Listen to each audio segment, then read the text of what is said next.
The Seattle Seahawks are building a monster nobody sees coming. A silent Super Bowl machine ready to destroy the NFC West.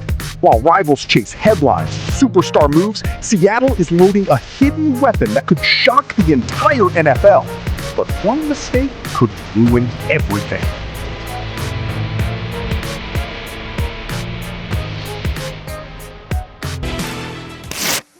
Rare but not unprecedented, Tom, because there have been teams, especially when you look at some of the really good Patriots teams from their dynasty, who have won the Super Bowl, seen a lot of guys leave them and get paid, and literally just rebuilt through the draft, which if you look at how Seattle's roster has become one of the best rosters in the NFL, they have always done it through the draft. So what they have done this year especially is let Ken Walker leave. You let a lot of their defensive stars, you mentioned Boye Mafe, we saw the full screen there, a lot of their defensive stars leave because you have enough talent in the draft to basically make up for them. So Ken Walker leaves, you have Jadarian Price coming in, not going to be the only one filling the void there, but certainly going to help. You have Bud Clark at safety. They lost a bunch of members of their secondary. He's going to come in and help their second rounder. This is always, Sarah, how Seattle has done it.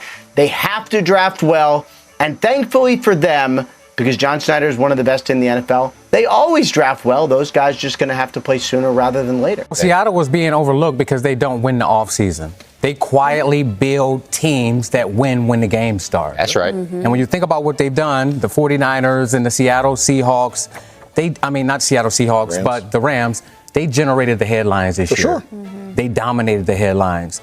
But Seattle has the formula. Mm-hmm. They have the defense. They have the quarterback game. They have the standard.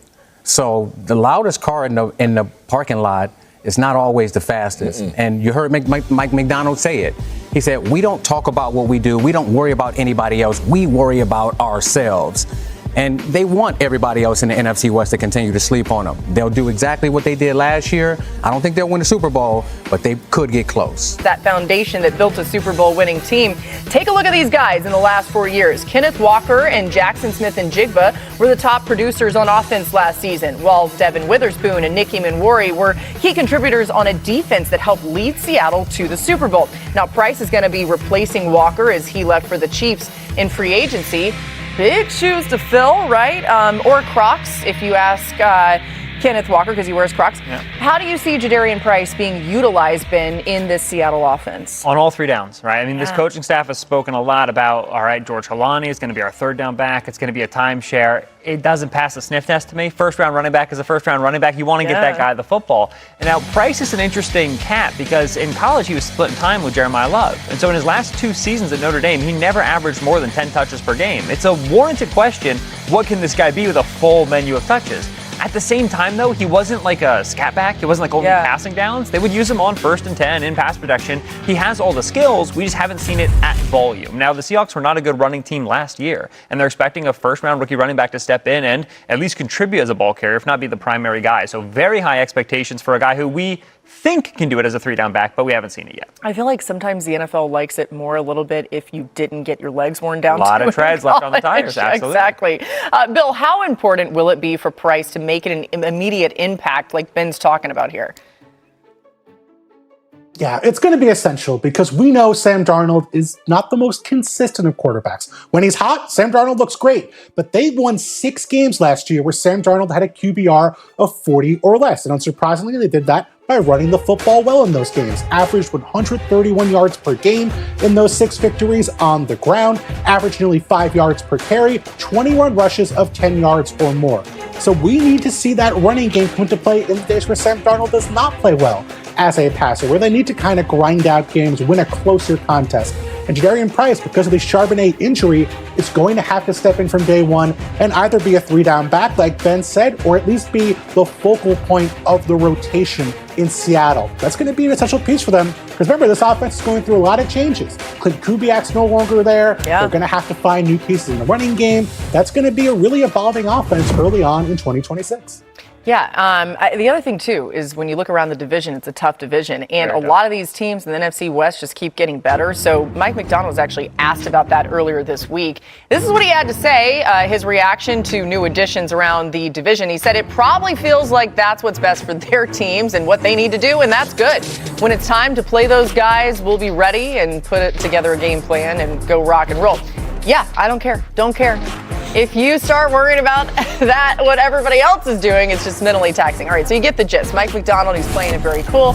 Tim, should he be worried about the rest of the NFC West, specifically the Rams with all their additions? Yeah.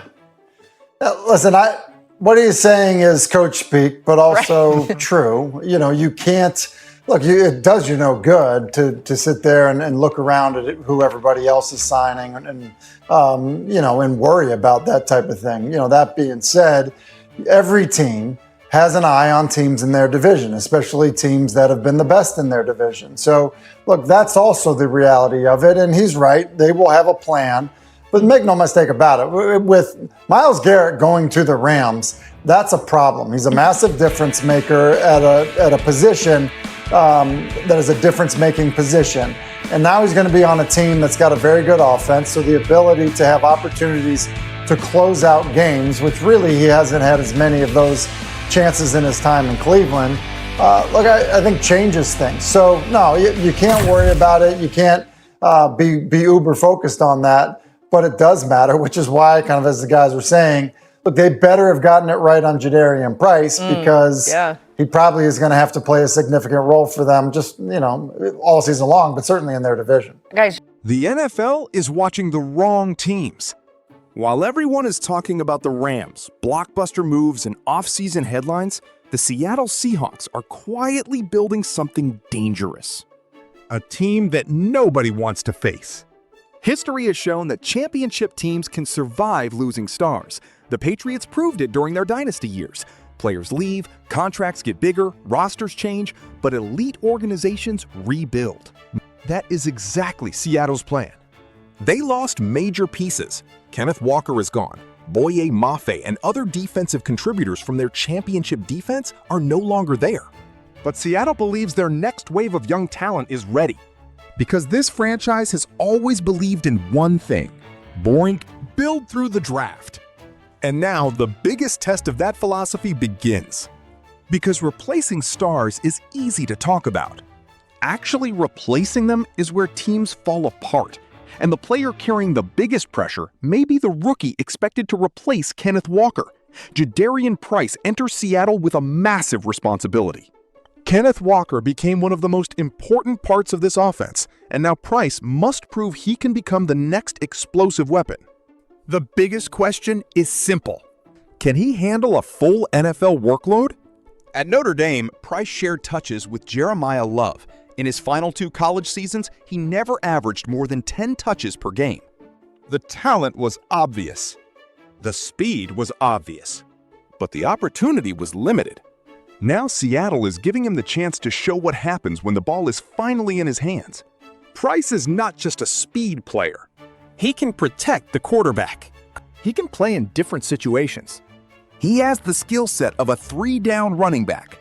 The only thing missing was volume.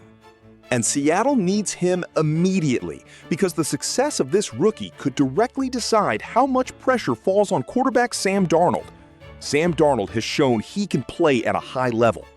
But Seattle knows the truth. He cannot carry this offense alone. Last season, the Seahawks won 6 games where Darnold recorded a QBR of 40 or lower.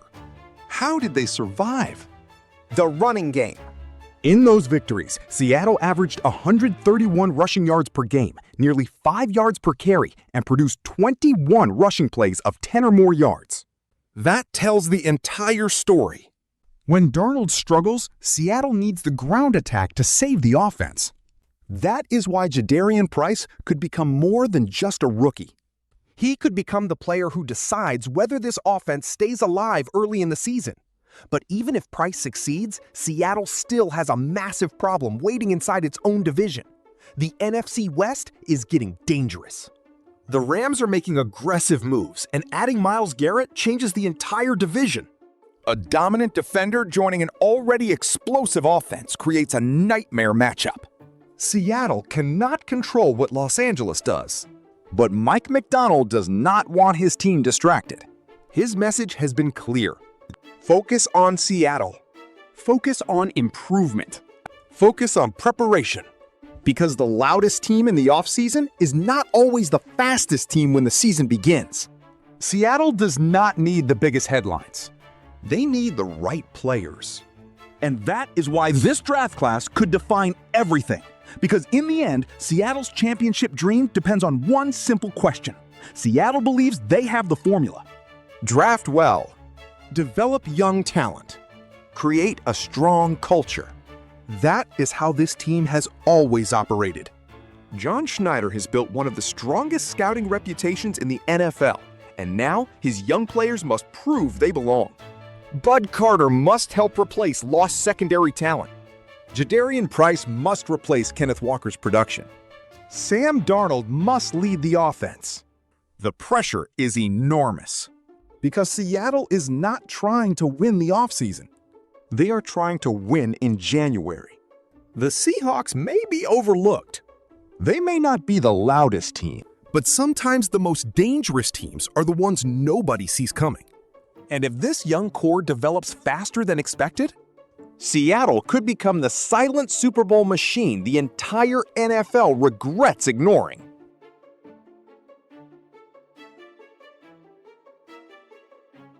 Yo, mic check 1 to 2, -1, -2. Game over for this video, folks. Smash that like button, drop a comment, and subscribe to stay in the huddle for more. This is NFL Madness, bringing the heat and signing out.